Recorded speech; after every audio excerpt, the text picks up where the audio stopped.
Shabbat Shalom, irmãos. Amém. Shabbat Shalom a você que está aí nos acompanhando pelas redes sociais.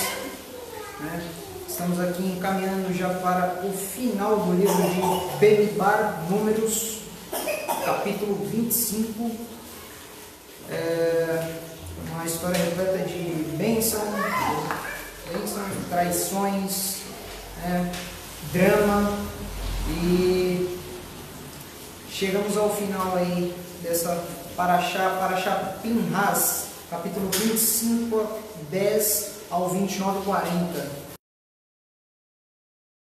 A última Parashá, relembrando um pouco, vimos com a apresentação do irmão Josias, vimos que veio o profeta, a vinda do feiticeiro, a vinda do feiticeiro Balaão, que tenta amaldiçoar o povo de Israel por 3 vezes, e ele acaba abençoando o povo de Israel por 4 vezes. A chamada, ele não consegue, a quarta é a chamada bênção Matovu, como o irmão Josias tinha explicado na paraxá passada, que é aquela: quão belas são tuas tendas, Jacó, e as tuas moradas, ó Israel.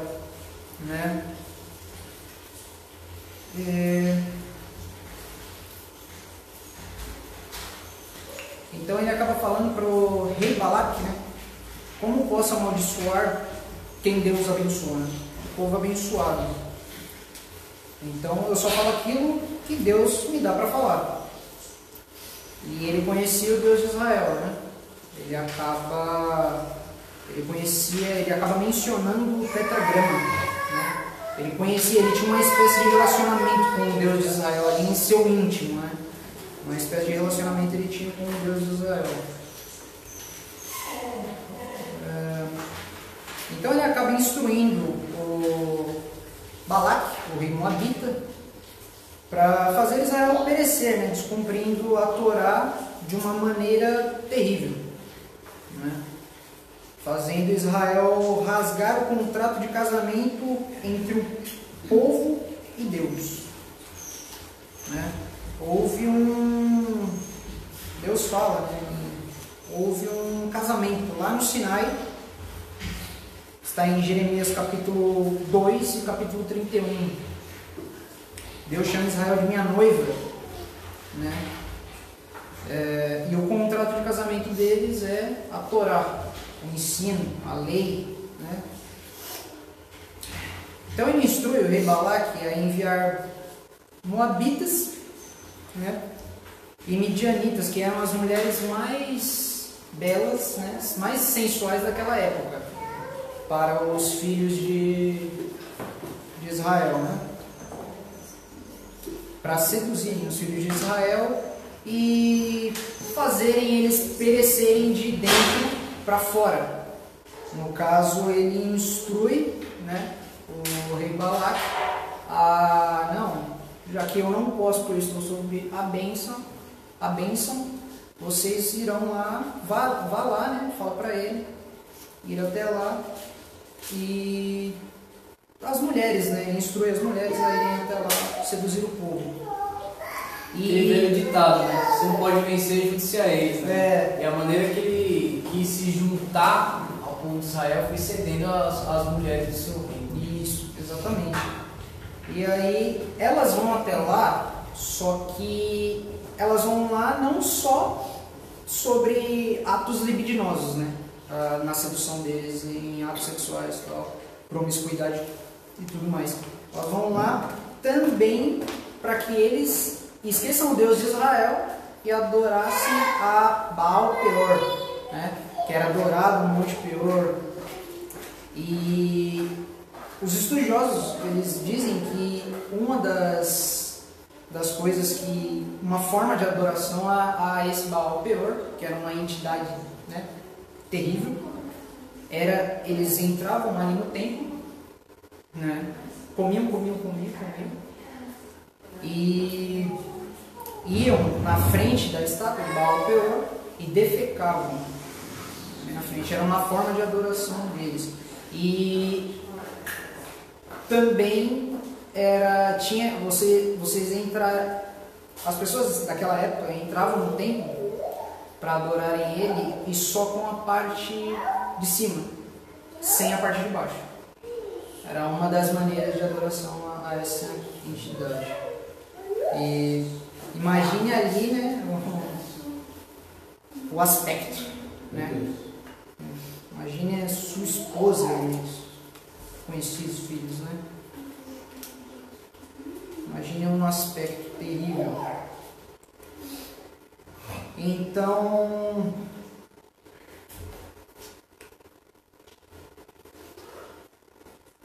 eles acabam colocando Deus à prova, né? Deus de Israel à prova, com isso mesmo, né? Com essa promiscuidade, com atos libidinosos, né? Tudo que desagrada a Deus no caso.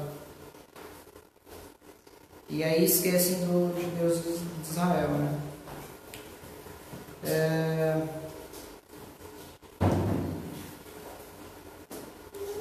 Aí surge um príncipe, né, da tribo de Simeão, Zimri, né? Ele pega por esposa a princesa. Pega por esposa não, né? Ele se junta, né? Desfila com a princesa moabita Cosbi, filha de Sur, e eles passam na frente da tenda da congregação, né? Em desfile, esse é o mais interessante, está na Torá aí, vocês podem ver. Eles passam em desfile, falando, agindo, façam como nós, né? Vamos, hoje em dia está tudo muito, naquela época, e hoje em dia está assim também, né? Multiculturalismo, sejam como nós, esqueçam, né? Deus de Israel. E eles passam na frente, desfilando, e vão para a tenda, para fazer um ato libidinoso ali, né? E eis que surge, afrontando principalmente a Moshe, né? Moisés e Arão. Eles passam ali na frente. Moisés não sabia o que fazer, Arão também não.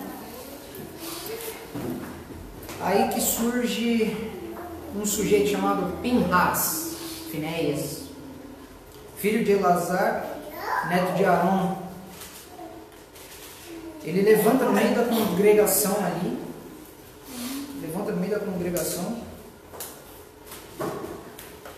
pega uma lança, vai até a tenda e com um golpe só ele acaba perfurando os dois, né? Zimri e a princesa moabita. A Torá diz imediatamente, né? Ela fala que imediatamente cessou o caos que Deus havia lançado, onde estavam todos nesse, né, envolvimento, digamos assim. A grande praga estava assonando, né? Estava assonando. E se não fosse esse ato de Pinhas, naquele dia morreram 24 mil pessoas. Se não fosse Pinhas, foi uma atitude, né, bem genérica, bem, né, mas se não fosse ele, teriam perecido muito mais pessoas, né, com a grande praga que Deus lançou sobre eles. E tem uma passagem aqui, Êxodo 25, 11, Números 25, 11. Quando acontece isso, Deus fala para Moisés, né? Adonai disse a Moshe: Pinhas, filho de Elazar, neto de Arão, o Cohen, desviou minha ira de sobre o povo de Israel, por ser tão zeloso quanto sou, para que eu não os destruísse com o meu zelo. E depois o Rabino Ayers pode até explicar que teve acredito eu, com um erro, né, de zelo, é um ciúme, né? Sim, mas o mais importante de tudo isso é nós não somos únicos. Quando alguém da nossa comunidade, do nosso grupo, da nossa congregação, faz coisas boas, todos são abençoados. Quando alguém do mesmo grupo faz coisas ruins, os problemas vêm para todos, porque nós somos um corpo. E você não pode simplesmente achar que você é individual, você pode fazer o que você quiser. Se você está convivendo em congregação, em comunidade, você não pode agir dessa forma, porque os problemas vão vir sobre você. Nós vemos aí que 24 mil pessoas pereceram por causa do pecado, né? Que eles se submeteram a Balaão, que trouxe a eles o quê? A orgia e o pecado. Então nós temos que ter muito cuidado. Nós não somos uma ilha, nós somos o quê? Um corpo. E como um corpo, todo ele tem que estar funcionando perfeitamente, porque se uma unha do pé estiver inflamada, todo o corpo sofre. Exatamente. Amém? E ele continua, né? No verso 12 ele continua, portanto diga, eu lhe dou a minha aliança de Shalom, Brit Shalom, né? Chamado Brit Shalom, fazendo uma aliança com ele e seus descendentes depois dele, que o ofício de Cohen, sacerdote, será deles para sempre, vai continuar na linhagem dele, né? Então nós vemos aí que ele recebeu o quê? Tanto ele como seus descendentes receberam uma bênção de ser um Cohen, né? De estar na presença de Deus pela atitude que ele tomou. Porque nós vemos que a liderança está toda ali, Moisés, Arão, e eles estavam pasmos com a mortandade, porque imagina só, num dia morrer 24 mil pessoas é uma coisa absurda, e eles não sabiam o que fazer. E aquele jovem, Pinhas, imediatamente tomou a decisão. E as decisões não podem ser tomadas apenas pela liderança da congregação. Eu trago para nós. Então, os irmãos têm que fazer o quê? Cada um tem que fazer a sua parte. E se vê que alguma coisa está acontecendo e a liderança não está tomando um posicionamento, ele tem por obrigação chegar e alertar, para que não sobrevenha maiores problemas para todos. E a segunda geração, né, de um sacerdote matara aos olhos de todos, né, uma princesa. E o rei, obviamente, ele não pensou em nada. Ele não pensou nem na crise internacional com os medianitas. Afim, obviamente, ele seria morto, né, em dias normais ali. Seria morto rapidinho. Não pensou em nenhum tipo de crise internacional. E o interessante disso é que quem era Pinhas, né? Ele era filho de Elazar e neto de Arão, só que esse Elazar, ele tomou para si uma das filhas de Putiel, né? Putiel, ou Reuel, que era Jetro, né? Na Bíblia de vocês, não sei se aparece Putiel ou Reuel, era Jetro. E se ele toma uma das filhas de Jetro, irmã de Zípora, né? Mulher de Moisés, o avô materno de Pinhas era quem? Reuel. Quem era Reuel? Jetro. Pagão até não poder mais, né? Paganito. E inclusive o nome Jetro, na verdade, não é nome, era um título sacerdotal da crença pagã que ele tinha. O nome dele mesmo era Reuel. Reuel. Isso, exatamente. E me admira muito essa relação com os primos, né? Ou até mesmo com o povo de Israel, né? Você tem a ancestralidade pagã, você não merece estar aí, você não merece ter só o sangue puro que merece ser sumo sacerdote, né? Mas foi Deus que escolheu Pinhas ali. Foi Pinhas que recebeu a famosa Brit Shalom, a aliança perpétua dele.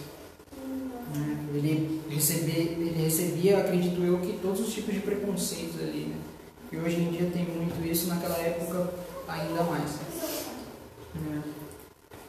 E foi uma atitude muito radical que ele teve, mas se não fosse Finéias, nós também não estaríamos aqui, né? Se não fosse ele com essa atitude ali. E ele estava com... E nós temos que nos sentir assim, né? Com indignação, a maioria das vezes, quando vemos as pessoas assim, eu vou para lá, tal, vou para a casa de oração, e sai daqui fazendo um monte de coisa errada, e não segue ali, esquece de Deus, esquece da Torá. Em Devarim mesmo, 6:4, você lê tudo aquilo ali, Deus já vai falando, né? Tem tudo ali, ouve Israel, e você discorre a leitura, tá ali, ele repete, e repete em Êxodo, não esqueça das minhas leis, eu sou muito zeloso, ele é um Deus ciumento. Então, não é legal, né, fazer o que desagrada a ele. Esculturas de pedra, imagine só o pensamento dele, né? Ele fica muito triste com tudo isso. E um exemplo disso é Apocalipse, né? Apocalipse 2:14. Capítulo 2, verso 14. Deixa eu pegar aqui. E que há muitas pessoas, né, com essa doutrina por aí afora, que é a famosa doutrina de Balaão, né? A famosa doutrina de Balaão. E Yeshua fala em Apocalipse 2:14 dessa doutrina. Maldita seja a doutrina de Balaão. Né? Contudo, tenho algumas coisas contra você. Você tem aí os que seguem o ensinamento de Balaão, que ensinou a Balaque a pôr uma pedra de tropeço diante dos filhos de Israel, para que comessem coisas sacrificadas aos ídolos e cometessem imoralidade sexual. Então nós vemos que quando Balaão tentou por várias vezes amaldiçoar Israel, não conseguiu. Inclusive, como já foi comentado, a autoria daquela música, daquele hino, daquela brahá, Matovu, é do próprio Balaão. Só que no final, qual foi a estratégia que ele levou? A explicação é clara e objetiva, está bem aqui. Primeiro, coisa sacrificada aos ídolos. Segundo, a imoralidade sexual. O que seria aqui? O que vocês imaginam? Josias, o que eles estavam comendo ali? Comida impura. Comida impura. Sim. Eles estavam numa festa que eles não deveriam estar. Né? Eles não deveriam estar naquela festa. Nessa época do ano, muitas empresas fazem festas, né? E trazem artistas, e aquele ambiente não é adequado para você. A minha enteada ontem, a empresa dela ia trazer a Anitta. Ela disse, eu não vou lá assistir aquilo. Por quê? Porque ela está participando daquele ambiente, né? Ela está comendo do sacrifício a ídolos. Então foi o que aconteceu.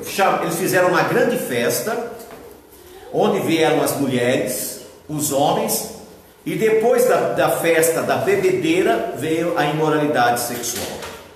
E aí Deus mandou o castigo. E aí foi a interferência de Pinhas, num ato que eu vejo, num ato assim, um tanto arriscado, como você já comentou. O líder da tribo de Judá, inclusive da tribo de Judá, olha quem estava provocando a ira. O líder da tribo de Judá, como a princesa midianita. E agora ele toma aquela atitude desesperada. Mas por que talvez ele ficou desesperado? Provavelmente ele começou a ver pessoas, amigos, parentes morrendo por causa daquilo. Às vezes as pessoas falam que eu sou um pouco radical. Não, mas você é muito radical, não pode ser assim. Não é isto, não é radicalismo. Eu estou vendo que a pessoa está indo direto para o inferno, com as escolhas espirituais que a pessoa faz. E quando você fala, ah não, mas é muito radical, não é por aí, não precisa ser desse jeito, não é verdade. Então nós, como servos do Deus bendito, não podemos estar em ambientes inadequados. Por exemplo, nós estamos chegando às festas de final de ano. No dia 31 de dezembro, as pessoas fazem homenagem àquela demônia, a demônio fêmea lá, a Iemanjá. Quando as pessoas vão se vestir de branco para oferecer e pular suas ondinhas, para oferecer o quê? Aquele demônio. E com certeza absoluta vão estar muitas pessoas que conhecem o Deus bendito, conhecem. Mas ele entra no meio das pessoas e ele vai se sentir esquisito. Ele vai se sentir que ele está diferente, então ele começa a abrir concessões. Então nós temos que nos cuidar muito com essas coisas. E Shimon Kefa, né? 2 Pedro, capítulo 2, verso 1, 2 e 3, ele cita aqui um trechinho. Contudo surgirão falsos profetas no meio do povo, da mesma forma como haverá falsos mestres entre vocês. Sob falsos pretextos, eles induzirão heresias destrutivas, negando até mesmo o mestre que os comprou, trazendo dessa forma sobre si mesmos repentina destruição. Muitos seguirão suas devassidões, e por causa deles o caminho verdadeiro será difamado. Em sua cobiça, eles os explorarão com histórias inventadas. O que acontece? Isso acontece hoje. Muitos líderes religiosos não querem perder o seu rebanho, então inventam doutrinas, que a Bíblia fala que são doutrinas de demônios, para enganar as pessoas. E quando você leva a palavra verdadeira, você é colocado de lado. Você é radical. Você rejeita. Eles rejeitam. Não, isso é radicalismo. Nós estamos na graça, não precisamos nos preocupar com isso. Então esses falsos líderes, esses falsos ensinadores, eles estão lotando as igrejas. E as pessoas, outra coisa, e as pessoas veem que as coisas são mais fáceis lá e acabam acreditando que é melhor seguir aquele caminho do que seguir a Torá. E financeiramente eles falam, eu não posso perder, né? Essa boquinha aqui. Acabam seduzidos, né? Pelo poder, pela parte financeira, pela liberdade, e a maioria das pessoas não querem o sacrifício, não querem servir a Deus. Elas querem fazer parte do corpo, mas não querem contribuir com o corpo, ou seja, é como um corpo humano. O coração resolve, eu quero fazer parte do corpo, mas eu decidi que eu não vou bater mais. O que acontece? Vai morrer. O cérebro, decidi que eu não vou pensar mais. Vai acontecer a mesma coisa. Ou seja, quando nós participamos do corpo do Mashiach, todos nós temos a nossa obrigação. E os religiosos hoje, eles inventam todo tipo de marabalismo para seduzir as pessoas. Muitas igrejas hoje são praticamente teatros, em que as pessoas vão lá assistir e não louvar a Deus. E quando você louva a Deus como deve ser feito, não, é muito chato.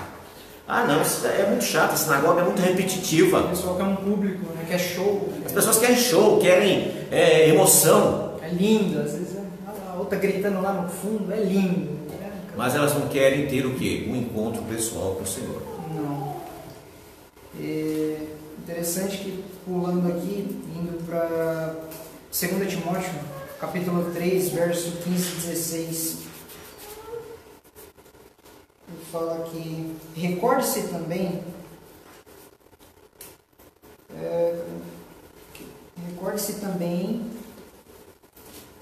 de que desde a infância conhece as Sagradas Escrituras, que podem lhe dar a sabedoria conducente à libertação por meio da confiança em Yeshua, o Messias. Toda a Escritura é inspirada por Deus e valiosa, para ensinar a verdade, convencer do pecado, corrigir erros e treinar um viver correto. Eu conversei com alguns colegas a respeito sobre Finéias, né? Conheciam a história de Finéias e eles automaticamente não souberam assim explicar direito assim, ou na igreja que eles frequentam, na congregação que eles frequentam. Só para ter um pouco mais de exemplo, comparar conosco aqui, né? Só que quando eles leem, eles vieram me perguntar, mas ele também era pecador? Mas ele que não sei o quê? Só que Deus faz a aliança lá, né? Com ele, de Shalom, e tudo mais. Eles decorrem muito nisso e tem uma parte lá que eles leem do zelo de Deus, dos ciúmes, né? Que Pinhas ficou, Finéias ficou, né? Com aquela, até parentes ali ele deveria ter próximo, né? E o pessoal adorando a Baal-peor. E fala, mas como pode Deus, né, ter ciúme? Um sentimento tão humanizado, né? Tão destrutivo para Deus. Zelo é melhor. Não souberam assim. Só para ver as diferentes visões assim. Eu tenho ciúme. Acredito que vocês também têm. Com os nossos filhos, até mesmo com Deus. É o que eu acabei de falar. As pessoas saem daqui às vezes e por aí, por um mundo afora, vão, oram e saem de lá fazendo tudo errado, tudo que desagrada a Deus. E não é esse o caminho. Não é correto isso. E Deus fica muito triste com isso. Por isso manda as pragas. Né? Outra coisa, né? Você esqueceu tão rápido tudo, né? E Êxodo repete, Deuteronômio repete. É isso que me indigna. Eu já estou falando, eu já fico meio que indignado, entendeu? Esqueceram de tudo. Por que não leem? Por que não leem a Bíblia? Mas não é o problema nem na leitura, é o envolvimento. Nós percebemos a estratégia de Balaão. Inicialmente, Balaão tentou amaldiçoar. O que significa? Assustar. Vou mandar uma maldição, ele não sabe, ficar assustado. Não deu certo. Agora, o que ele faz? Ele chama para uma festa. Então as pessoas vão festejar. No meio da festa, na bebedeira, você acaba cedendo sem perceber. Quando você percebe, mas já estou por aqui mesmo, eu não vou, depois eu me conserto. Só que para aqueles 24 mil não teve o depois. Para o príncipe de Judá e a princesa midianita também não teve o depois. Porque a estratégia é essa, a estratégia do maligno é justamente fazer com que vocês achem normal você participar daquilo. Tá? É como você ir num restaurante e tem lá uma feijoada. Aí você fala, não, vou pegar só o feijão. Mas está tudo ali. Já está tudo misturado, não tem como você tirar. Então a mesma coisa é a questão do pecado. Então a Bíblia diz que nós não podemos, nós temos que fugir da aparência do mal. O que é fugir? É não estar onde o mal está. Sim. Nós temos que fugir daquele ambiente, nós temos que buscar seguir os princípios aos quais Deus nos colocou. É muito difícil? Porque hoje a sociedade está tão pecaminosa que as pessoas olham para a gente como se a gente fosse um ET. Mas como assim? Não tem problema nenhum. Isso é bobagem, isso é fanatismo. Teve uma pessoa que começou a fazer perguntas, perguntando sobre o candelabro. Não é candelabro, é menorá. Mas por quê? Porque está escrito, mandei o texto. Mas nós temos que cumprir hoje? Aí não respondi. Um problema muito grande hoje é que essa ideia de que não existe pecadinho e pecador. Foi por isso que eles falaram, mas ele também era pecador, por que ele fez isso com aquele casal?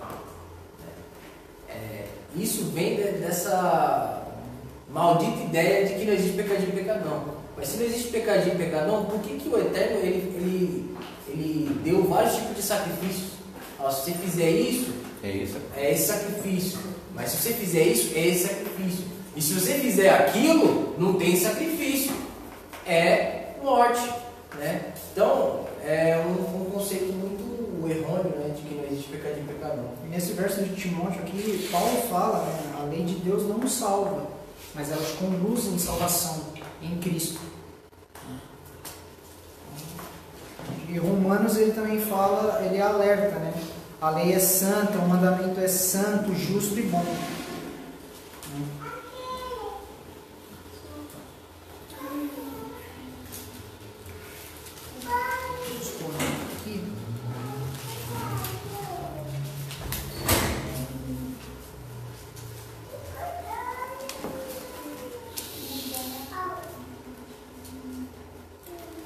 Tanto é que nessas partes de atos libidinosos que eles faziam lá, né, o homem foi muito bem explicado também pelo Rabino Laércio no finalzinho da paraxá passada, que entre liberdade e libertinagem, né, que o Senhor fala, o Senhor explicou muito bem que o homem carnal ele odeia Deus.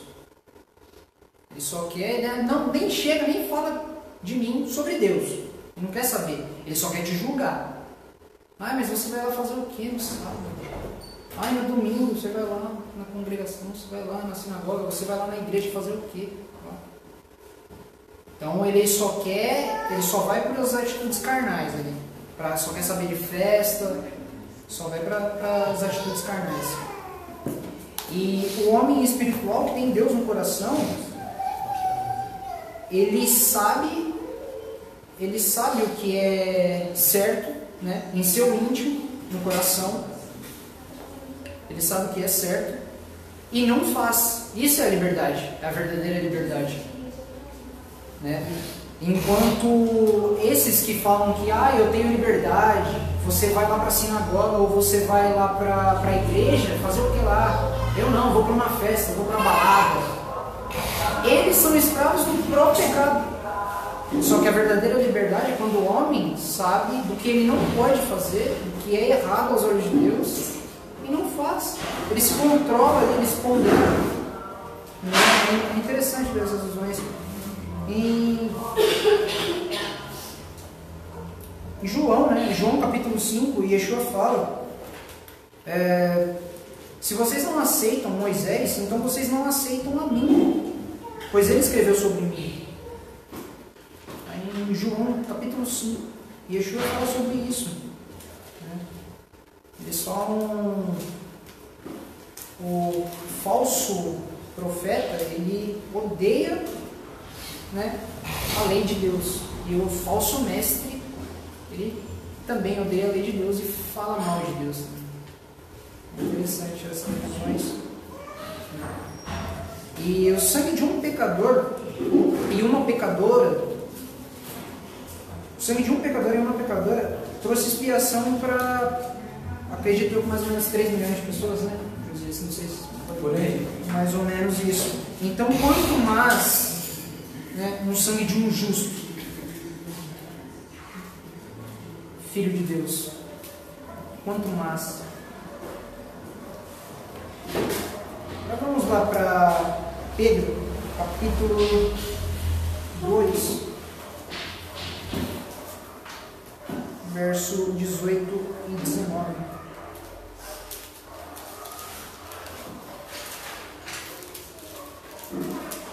Ele fala da liberdade do homem, que é o que é certo e errado. Faz o que é certo e faz o que é errado. E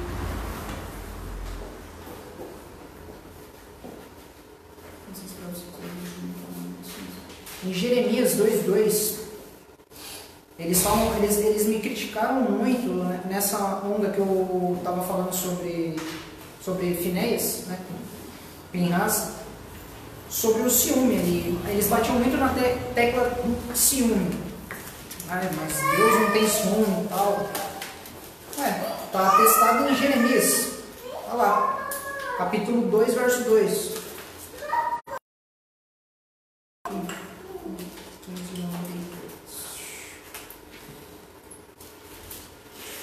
Se alguém achar, ele pode ler para nós, por favor. Jeremias 2:2.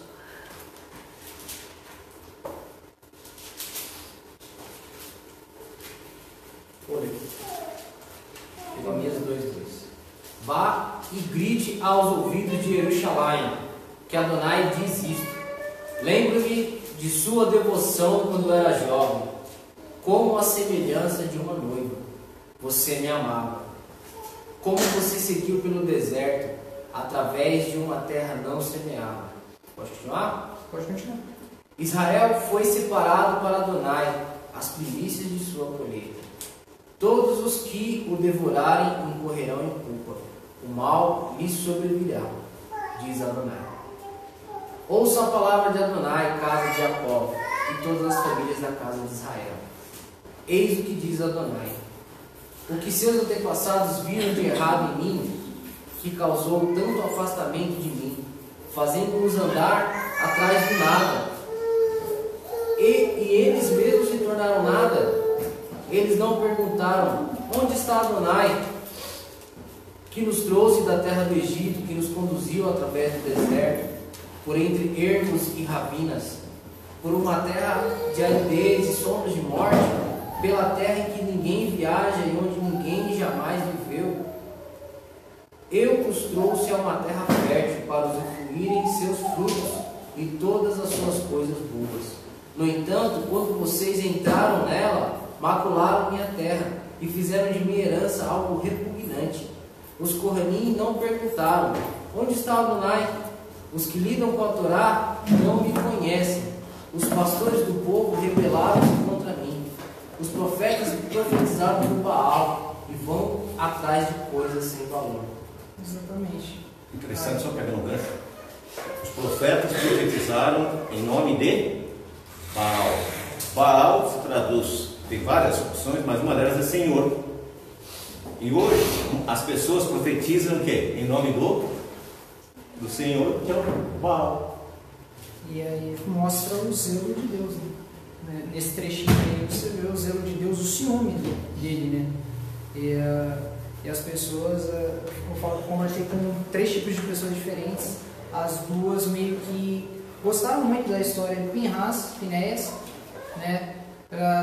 Não entenderam tanto assim o ciúme e o zelo ali que Pinhas tomou de Deus, né? Para fazer aquela atitude radical, digamos assim. Só que eles acabaram lendo de novo e viram que esse era o caminho, não tinha outro caminho ali. E a outra pessoa não, mas Breno, Deus, né, sentimento de ciúme, fala, Monte Sinai foi feito um contrato de casamento entre Deus e o seu povo. Nos 10 mandamentos, ele fala que ele é ciumento. Ele é ciumento. Então, as pessoas tentam... E visito até a 3ª e 4ª geração daqueles que não merecem. Faço misericórdia a 1000.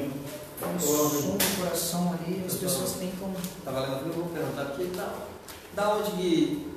Tudo bem que é Balaão, mas da onde que ele conheceu o Eterno? Porque eu pensava que era só Moisés que... Não, Balaão era aí que tem um problema. Então, ninguém sabe de onde ele veio. Porque ele se apresenta como profeta, depois ele se desvirtua. Como nessa época ainda não tinha sido instituído a nação de Israel, então, vamos dizer assim, havia profetas avulsos. Porque na hora que chama, ele não quer ir. Porque ele conhecia o poder de Deus. Aí depois que quando ele escuta que o Senhor manda ele ir, aí ele fala que ele vai. Eu perguntei, mas da onde que ele... Porque ele conhecia o Deus bendito. Ele conhecia. Antes da instituição do Estado de Israel, como um país, havia vários adoradores.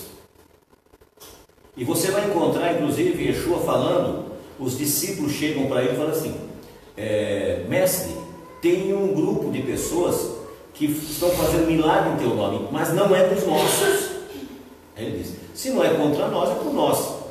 E na época anterior, havia esses profetas avulsos, que conheciam o poder de Deus, mas ele foi seduzido pelo dinheiro.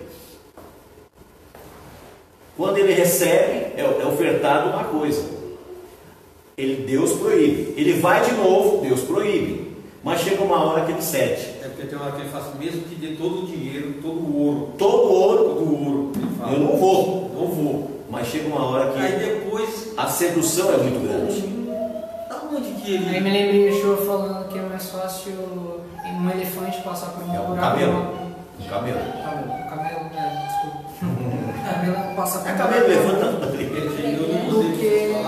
do que o rico entrar no reino dos céus, né? E outra coisa, hoje é muito comum, eu já vi pessoas que falaram, olha, você tem razão, eu sei, só que é o seguinte, se eu falar isso na minha igreja acaba. Se eu pregar isso na minha igreja acaba. Então deixa como está. Mas é por que ele prega? Porque é financeiramente. Vergonha de voltar atrás também. Outros, por exemplo, tem uma coisa que eu admiro. O José tem assistido, até passei para vocês, o Michael Root. Ele falou, estava errado nesse aspecto. Não é, você crê numa situação, depois você percebe que está errado, você corrige. Isso não é vergonha você corrigir. Às vezes você interpretou errado. Mas até mesmo Deus fala que a gente tem que se arrepender de tudo que vem na questão de orgulho, né? São pessoas orgulhosas. Então, por exemplo, eu acreditava em muitas coisas. De repente eu fui revendo aqueles conceitos e não tenho vergonha de dizer, não faço mais isso porque eu tinha compreendido errado. Outra coisa, a luz de Deus, ela é progressiva. Ela vai aos poucos chegando a nós. Então não adianta, por exemplo, ter um vídeo que ele diz assim, eu assisti um vídeo dele, do Michael Root, que ele pegou as vogais de Adonai e colocou no tetagrama. Então ele falava que era Yahweh, o nome do Eterno. Aí tem um outro vídeo, depois de alguns anos, que ele diz, por que eu mudei de Yahweh para Jeová? Por quê? Porque ele conseguiu provas. Então não é vergonhoso você dizer que ninguém aqui é sábio o suficiente para falar, eu conheço tudo. Não é verdade. Tem muitas coisas que precisam ser revistas. E o bonito da coisa é quando você percebe que está errado, fala, irmão, nós estamos errados naquele aspecto, não era desse jeito. reconheço o erro. E Filipenses 3, verso 6, Paulo ele fala mesmo, né? Ele falando desse zelo, a pior coisa é tem umas formas de idolatria que meu rabino é bom, a minha pastora é boa. Esse é um tipo de idolatria também. Sim. Tem idolatria até com um time de futebol. Dentro do judaísmo tradicional, a idolatria que eles fazem com o rabino é uma coisa absurda. Os membros da sinagoga, eles não compram nada, não compram uma casa, não compram um carro, não decidem que o filho vai fazer faculdade se não conversar com o rabino antes. Eu vi isso aí, falando. É um absurdo. Para viajar, olha, rabino, eu estou pensando em ir para Israel, o que o senhor acha? Me leva. Acho que você tem que ter dinheiro. Minha filha, eu sou rabino, não sou agência de viagem. E assim, a idolatria é uma coisa que toma conta das pessoas, né? Como diz aqui, ó, com respeito ao zelo, perseguidor da congregação, com respeito à justiça, baseada na lei, alguém que me mostrou irrepreensível. Contudo, as coisas que para mim eram ganho, eu considerei como perda por causa do Messias. Ele perdeu muita coisa. Ele perdeu posição. Ele perdeu condição financeira. Ele perdeu os amigos. Começou a ser perseguido, mas ele colocou aquilo como ganho. E muitas vezes, quando você escolhe servir a Deus, você perde amigos. Exatamente. Perde conhecidos. Vira um motivo de piada. É porque depois que eu As piadas são eles mesmo. comecei a aprender, a gente ensinava lá na Santa Maria. Depois de Santa Maria mudou. Aí os meus amigos já sabiam. Então tinha uma festa, eles não me chamavam. Eles falaram assim, Deus, eu não chamei você, não sabe? Eu sei que você não vai. Eu sei que você não ia deixar de estar lá na congregação para estar aqui junto com nós. E tinha carne pouco, então aí outro dia ele fez, eu fui, mas aí já foi no domingo, olha, a gente está separado, carne de porco aqui, ó, uma churrasqueira só, e de carneiro aqui, então você come aqui, vocês só vão ficar de carneiro. Outra coisa, as pessoas percebem quando você é determinado. E as pessoas percebem quando você é duvidoso, quando você não tem certeza, quando você fica assim. Você tem que ter convicção. Ou ela. Ou ela não é. Pode acontecer que você possa... Outra coisa, os ensinos, existe a lei de Deus que é imutável. Os 10 mandamentos são pétreos, você não pode mexer. Agora, existem coisas que são interpretadas, então você vai tentar entender. Como é que a gente entende? Eu pergunto para o Josias, eu pergunto para o Breno, eu pergunto para o Junei, eu pergunto para outras pessoas, porque às vezes eu não estou enxergando aquele assunto, eu não estou conseguindo compreender aquilo, e a pessoa já está mais na frente. Outra coisa, o radicalismo, ele é mais destrutivo do que qualquer coisa. Então nós não podemos simplesmente, está errado, arrancar tudo. Não, eu tenho que ver aonde está o erro. Não se mata a vaca por causa do carrapato, se tira o carrapato. E hoje as pessoas fazem isso, eles matam a vaca porque tem um carrapato. Se você tem um probleminha, aprenda a corrigir aquele probleminha. Aprenda, busque ao Senhor enquanto se pode achar. Então a gente tem feito isso. Eu tenho estudado, eu tenho pesquisado, sou humilde e arrogante ao mesmo tempo, porque todos nós, quando eu falo que eu sou humilde, porque eu sou arrogante. Porque a pessoa humilde não fala que é. Entendeu?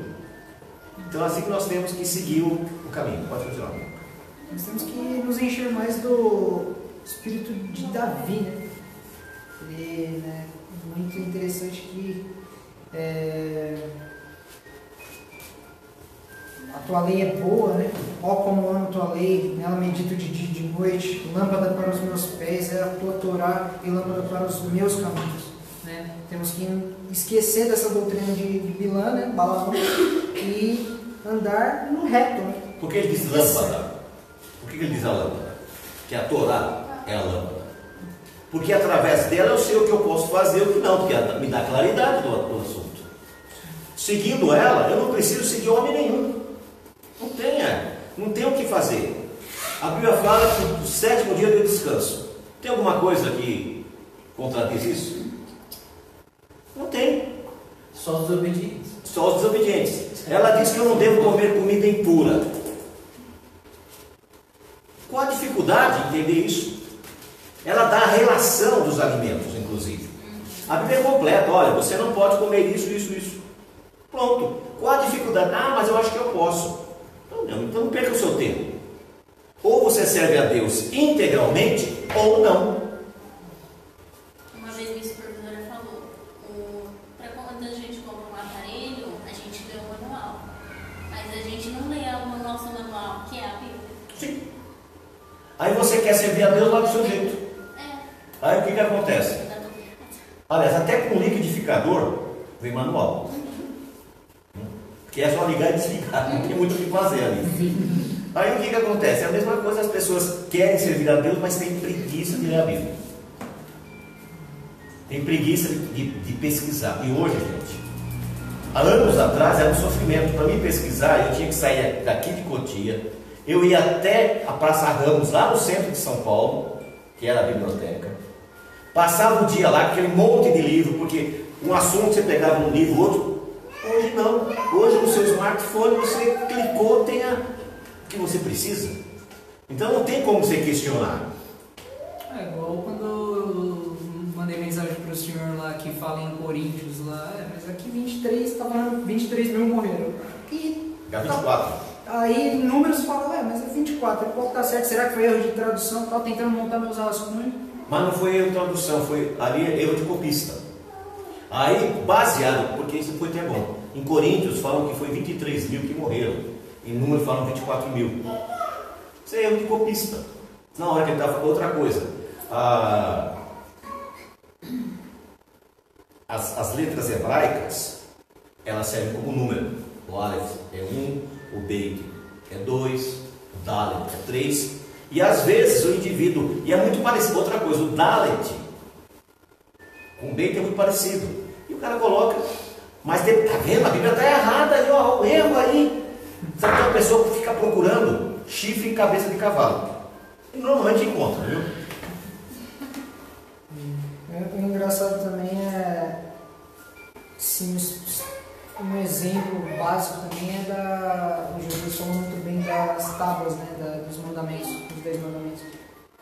E primeiro mandamento, ó Israel, né? Adonai nosso Deus, Adonai é um.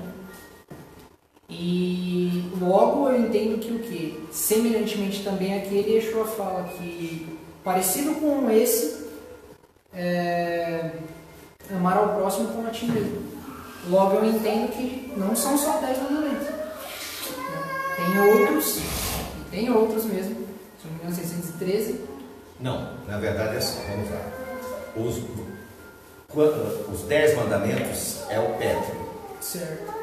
São a base. A base. Se você seguir aqueles mandamentos, os demais fazem parte do que? De um contexto. Um contexto para você seguir bem. Então, aí amar a Deus sobre todas as coisas equivale aos 4 primeiros mandamentos. Quais são? O primeiro, o segundo, o terceiro e o quarto. O quarto é o Shabbat, né? O terceiro qual que é? Vocês lembram de cabeça? De trás para frente ser difícil. Então vai de frente para trás. Vai lá, o primeiro qual que é? Não terá outros deuses diante de mim. Qual o outro? Não farás imagens para adorar. Não tomarás o nome do Senhor teu Deus em vão. Lembra-te do dia do Shabbat. Então esses 4 mandamentos é amar a Deus sobre todas as... Os 6 mandamentos é amar o próximo como a ti mesmo. Porque se eu amo o próximo como a mim mesmo, qual que é o quinto, lembra? Honra teu pai e tua mãe. Honra teu pai e tua mãe. O sexto. Tem que ser rápido assim de uma vez, senão não pode interromper. Não é de testemunhos, não cobiçará a mulher nem nada do seu próximo. Então nós vemos que os 6 últimos é amar ao próximo como a ti mesmo. Porque se você ama o próximo como a ti mesmo, você não mata, você não rouba, você não adultera, você não cobiça. Então o resumo é esse. Mas como assim? Eu não preciso inventar leis para saber que eu tenho que respeitar o direito do meu amigo. Por exemplo, uma coisa que é comum hoje, até que um dia você precise. Você vai no shopping, no supermercado, parece que só tem idoso e cadeirante, né? As vagas. Mas não é, é que as principais vagas é dedicada a ele. Aí você chega, pô, só tem idoso nesse lugar, que só tem cadeirante, entendeu? Mas por quê? Mas se eu amo o próximo, eu tenho que entender que o idoso tem dificuldade de acesso, então ele tem que estar mais próximo da entrada. Um cadeirante tem dificuldade de acesso, uma grávida também tem dificuldade. Então aí é a questão de interpretação. Então não precisa se criar leis para dizer, olha, você é obrigado a... Imagina só na Torá ter que aparecer isso. Olhe, não estacione no lugar do idoso. Não faz sentido, a gente já sabe que não faz, né? Exatamente. Deus é amar com toda a tua alma e entendimento. Ou seja, você não vai amar se você não buscar entender, conhecer, né, detalhadamente. É isso também. Vamos lá. Uma coisa interessante em Tito, capítulo 2, verso 14, se alguém puder ler. Paulo está ensinando o zelo de boas obras. Capítulo 2, verso 14. Aqui para você ler, que até já Tito. Qual que é o 2,14. de quem? Tito. 2,14. Ele que se entregou a si mesmo por nós, para nos remir de toda maldade e purificar para si um povo todo seu, consagrado às boas obras. Vamos fazer um comparativo do zelo. Zelo não é fanatismo.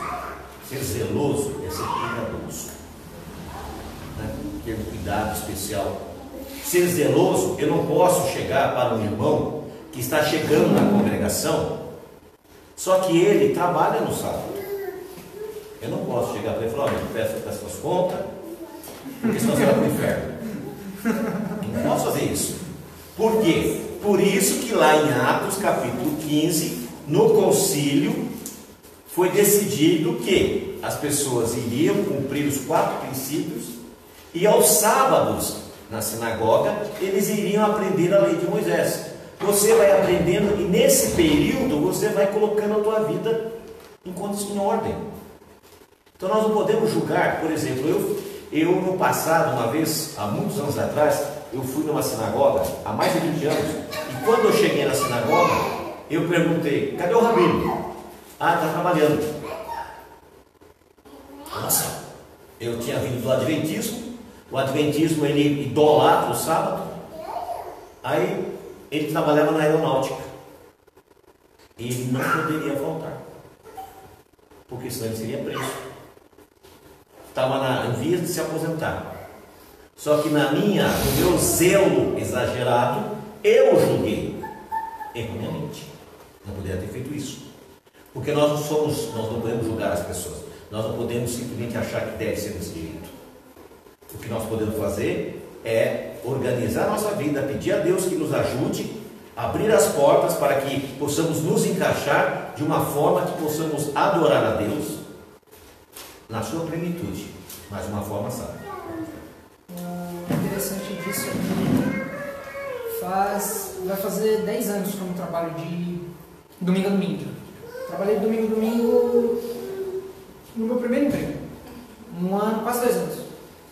E sempre, até então, tinha estudado algumas religiões e o judaísmo foi uma delas, só que não era mais da igreja católica em si, assim.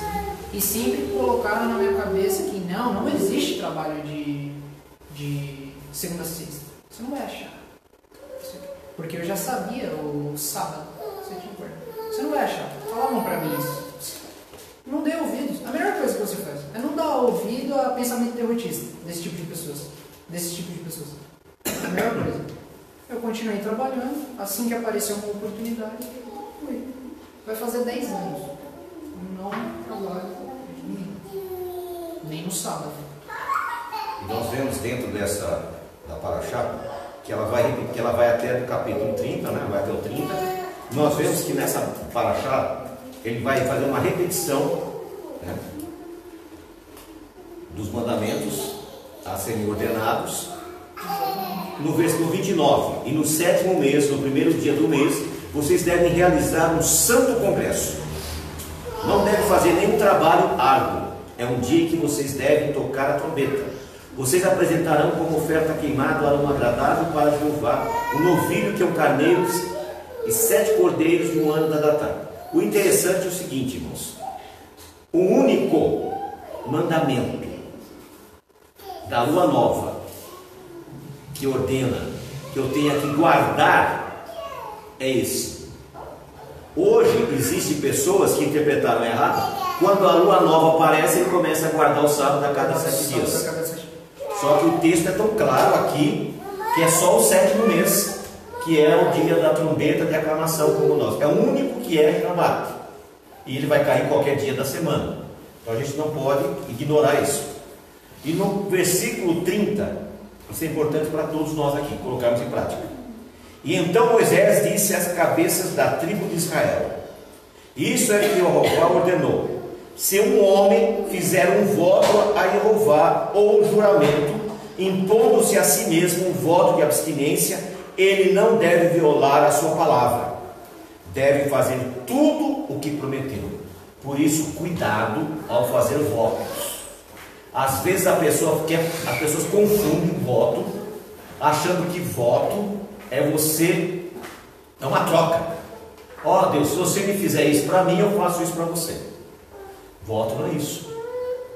Então, se você fizer um voto, não importa qual seja, cumpra ele de qualquer maneira. Por isso, não faça votos precipitados. Não procure fazer dentro daquilo que é possível. Outra coisa, voto não é para alcançar graça. Voto é para gratidão. Hoje as pessoas fazem o contrário. Ó Deus, se você me abençoar, eu vou fazer isso, fazer aquilo. Esse tipo de voto não tem benefício nenhum. Não vai surtir efeito nenhum, porque não é assim que deve ser feito. Então a preocupação é justamente essa, né?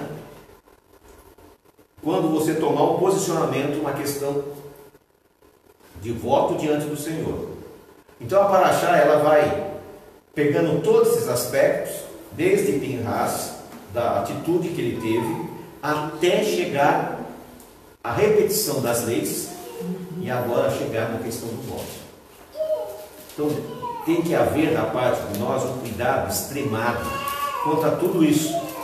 Por quê? Porque Deus, ele quer falar a nós, ele quer enviar a sua palavra a nós, só que nós temos que estar prontos para ouvir.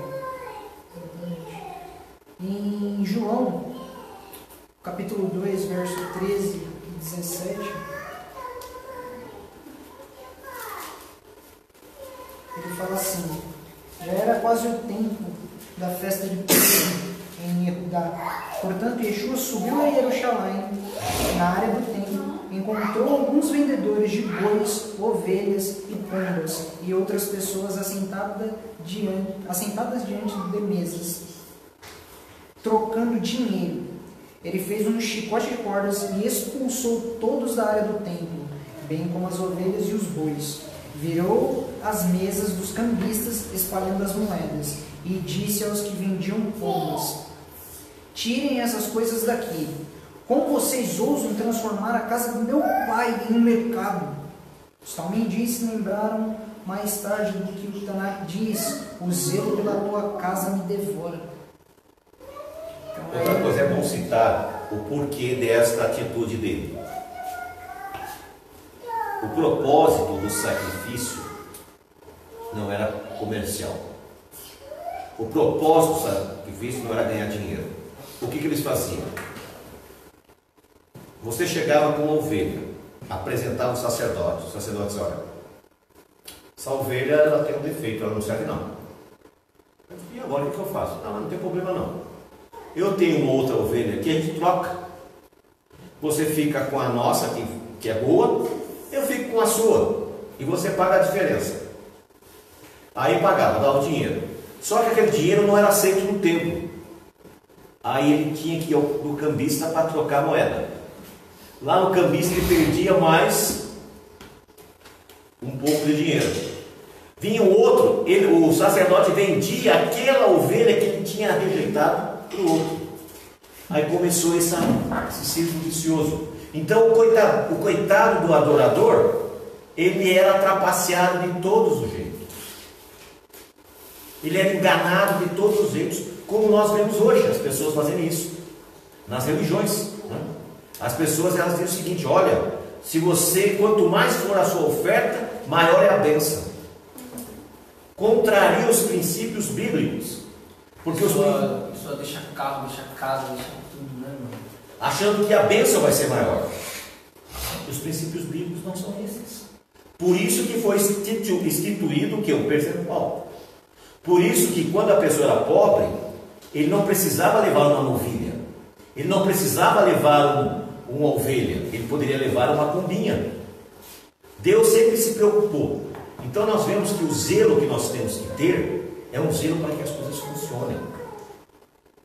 E às vezes nós não percebemos isso.